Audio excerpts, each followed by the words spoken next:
What's up? Welcome back to Pushing the Pile. We have Orlando Brown Jr., left tackle for the Cincinnati Bengals, joining the program. Orlando, how you doing, buddy? Yes, sir, man. Thank you. I appreciate you guys for having me. Yeah, for sure. You're a fashion icon. Yeah, thank you. Give him the spin around. Show him what you wear every day. Well, you got a tail. I got a tail hanging I out, missed man. the tail. I stole this from my dad's closet, man. Oh, that's Fox clean. tail, these some Levi jeans and a Nike shirt, man. I'm chilling. Why? So you used to go up against Chris Jones most days in practice. What's it like to block that guy, and how difficult is a guy who's 6'6", 310? How difficult is he present a challenge to offensive line? Chris brings so many different elements to the football field. I mean, just with his natural ability to make you miss. You don't expect that from a guy his size, and how well he is and accurate he is with his hands. He also plays high, so as a taller guy, I'm not really used to that. You know what I mean? That was unique in a sense. You know, I think you can relate to that a little bit. But man, I mean, Chris is, literally, a Hall of Fame talent, man. Such a special player and guy. You played with 3 of the best quarterbacks in the NFL in your career. You've been blessed. Yeah, Lamar, Joe Burrow, Patrick Mahomes. I'm not going to make you pick between the 3 who's the best, but we're going to make you pick between the 3 on these categories. Oh, man. Which one is the best dressed of the 3? I got to go with Joe Shiesty, man. Joe Shiesty put it on, man. Joe Shiesty. Yeah, Thank God he got all those chains back, too. Absolutely. Yeah, me too. Okay, best on the aux cord. Man, I got to go with Lamar on that one, man. Okay. I really like Lamar on the aux. Yeah. So what is Lamar listening? What is he putting on? Man, when practice ends. Believe it or not, it's been he was like the first to kind of introduce me to the Kodak Black wave. Like he kind of had the fire Kodak Black He's music. from that neck of the woods. He is from Florida, same area. he was very familiar with it. Boynton Beach bad boy. Exactly. Yeah, whatever it is down there, man. Which one's the funniest of the 3? Funniest. Oh my gosh, I feel like you guys set this up perfectly. I mean, literally, Pat, bro. We've had some experiences, man. Obviously, over the years, just with being at a bachelor party, the Super Bowl playoffs, and just so many moments, man, that we had together, man.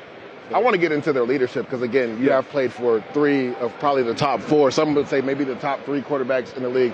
Just explain their different leadership styles, and then maybe one thing that somebody doesn't know about Pat, Joe, and Lamar. Yeah, they're all, I would tell you, very similar, believe it or not, in terms of their leadership approach. I think what you see with Pat is obviously, man, his experience, Coach Reed, being able to learn under Alex Smith. Joe Burrow comes in right away as a rookie and pretty much the guy from day one. Lamar Jackson, pretty much takes over, I guess, 10 or 11 games after Joe Flacco. So different paths to kind of get where they are, if that makes sense. But, man, I think they all kind of have a great understanding of how to lead from the quarterback position. Being the first guy in the building, the last one to leave, their attention to detail at practice, their work ethic, and most importantly, man, you earn the respect of your teammates in the offseason and through training camp. And so their approach on the day-to-day is so intense. All of them, man, every single day suiting up with these 3 men, you know what you're going to get out of them, man. So, man, I got a ton of respect for those guys and how they approach it. And then different things about them. As you mentioned, man, Pat's a really funny guy. He's probably, the best dad joke teller probably naturally. I've been around, man. Joe Burrow, gosh, I'm trying to think on something I could tell you guys that's good on Joe, man. He's so secret. He's so under the radar about everything. He is, and that's why I don't want to. Yeah, but I would tell you, Joe is one of the most unique individuals with a lot of things he collects, and I'll just leave it at that. Okay, yeah, I like that. Yes, I love that too. That can go a lot of ways. Then something special about Lamar, man. Lamar is. He's a man's man. I don't want to share too much on the story, but just the way that his dynamic and his family and the role that he plays, man, is really special. Okay, so 2-minute drive. The fate of the universe is on the line. Yep. You need one quarterback to go in the huddle and get your guys ready for a drive. 15-second little pre-drive speech. Okay. Which of those 3 guys you put in the huddle? Man. They're all great. I'm going to go with my guy, Joe Shiesty, just because that speech before we beat Denver, I feel like he just kind of let it hang in that situation, if I can say that. He wouldn't let you ride the Batmobile if you didn't answer. Exactly. He would not. Would you fit the Batmobile? I don't know at the same time if we both can. Maybe one at a time. Right? All right, last one on those 3, and the most important one maybe. Who's the best gift giver of the 3 at Christmas time? Bro, I got a katana sword this year, man. I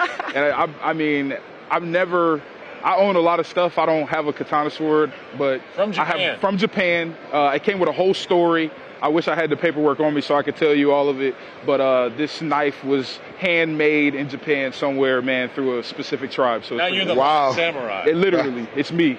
So I got to ask you a question about the guys that I came into the building with in Kansas City with you. Yep. Joe Thuney, Creed Humphrey, Trey Smith. Oh, yeah. I love those guys. I know you do too. Yep. What are you looking forward to most about this matchup against the Philadelphia Eagles with these guys in mind? Joe Thuney playing left tackle this year. So much to cover there. I know, man. It's crazy. I actually had the chance to speak to him before Cleveland, which I believe was his first start at left tackle, man. And, I'm so excited for the matchups just because it's a Super Bowl, man. This is what you work for. You know, this is the opportunity that you dream of. And these are dudes that love football and love the process. You know what I mean? So I could only imagine, man, the things that they're thinking about, whatever they've experienced in life, the off-season work. I'm excited for them, man. I mean, they're going to have, obviously, their hands full with Jalen Carter, man, some of their other defensive linemen as well, man. But, I mean, these dudes are fit for the matchup. Well, Orlando, we're on the football field. Yep. Me and Kyle earlier this year, we actually were looking at some of your film, and it seems like you kind of shortened up your set as far as like your stance. I did. Right? You were more elongated when you were in Kansas City, but in Cincinnati.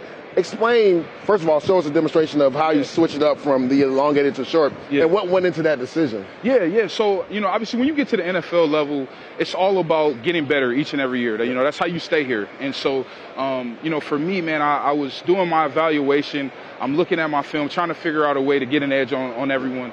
And I noticed that I wasn't necessarily getting to the spot on guys. And so I would tell you that as a boxer, you're more likely to hit your target when frontal. You know what I mean? We'll do it right here. More likely to hit your target when you're frontal as opposed to being offset, if that makes sense. So changing my stance gave me the opportunity to get in front of guys by exploding out, get in front of guys, being more frontal, and understanding my relationship between this guy and the quarterback. And so, man, it really helped put me in position to make guys run through me. And so, and at 350 pounds on paper. It's hard to do. On paper. Just watching you in slow-mo get out of your stance right there. It brings me back to watching you in St. Joe's in training camp, and watching you every week with the Chiefs. And it's amazing. You are one of the biggest human beings I've ever been around, and you are literally a dancing bear. It's so much fun to watch you play. And getting technical advantages like that at the beginning of the season, you had your foot further back. You brought it in so you'd be able to gain more ground and get your feet under you. You want to get to the ball, cover the ball up. I'm saying ball. Of course. Be able to strike them. That's awesome. And you're still making progress at this point in your career. Super Bowl champ, all that. Still making progress. Yeah, absolutely. That's what's most important. All right, we got a little game for you. All right. We got names in this helmet. You're going to have to grab a name out, tell a story about the guy. Hate that we had to make it a Kansas City Chiefs helmet, but you know what it is. Oh, Mayfield. Okay, I'll give you a good Baker Mayfield story. My car got repossessed in college, okay? Wow. Had a $100 car note, okay? $100 car note. Hopefully, they repoed you for $100? $100 car note. Goodness gracious. $1,000. It was a 1999 Toyota 4Runner, believe it or not. My big self fit in there. But long story short, they repoed my car. I'm looking around the parking lot because I need a ride. Baker's the last guy there, and I'm like, "Hey, Bake, this is perfect." The guy that repoed my car, they're huge Baker Mayfield fans. I said, "I'm gonna call him right now, bro. I bet you if I brought you with me, they'll give me my car back without having to put some money down right now."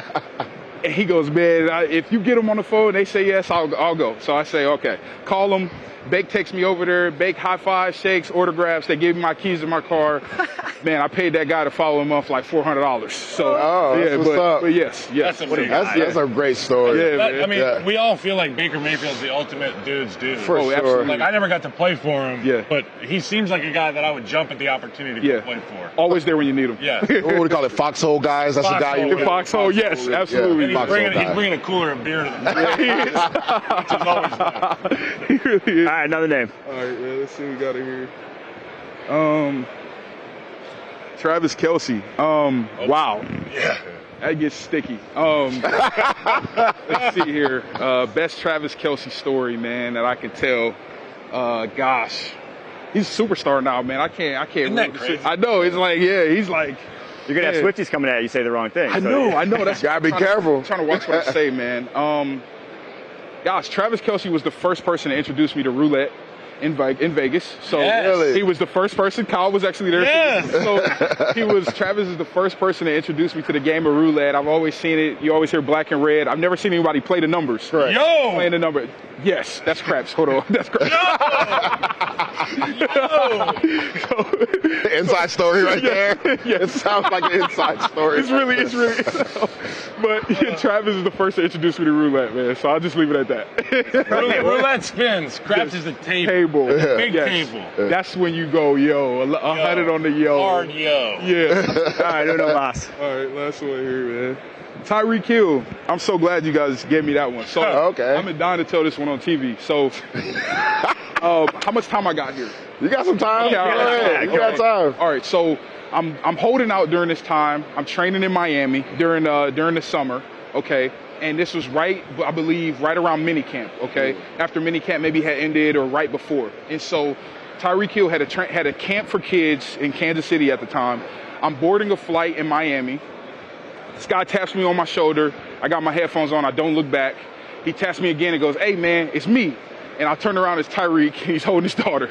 Okay, so we get in first class. It's me, Tyreek's sister, his mom, and all of his kids in first class. No, That's dope. Yeah, no. That's really dope. No, I'm not joking. It's just us in first class, okay? Okay, so it's so funny. So whatever, I'm sitting next to one of his boys. The pilot comes out. He says, "Hey, we're not going to be able to take off. You guys, whatever, American Airlines are doing." Really? So I know it's crazy. So I'm walking away.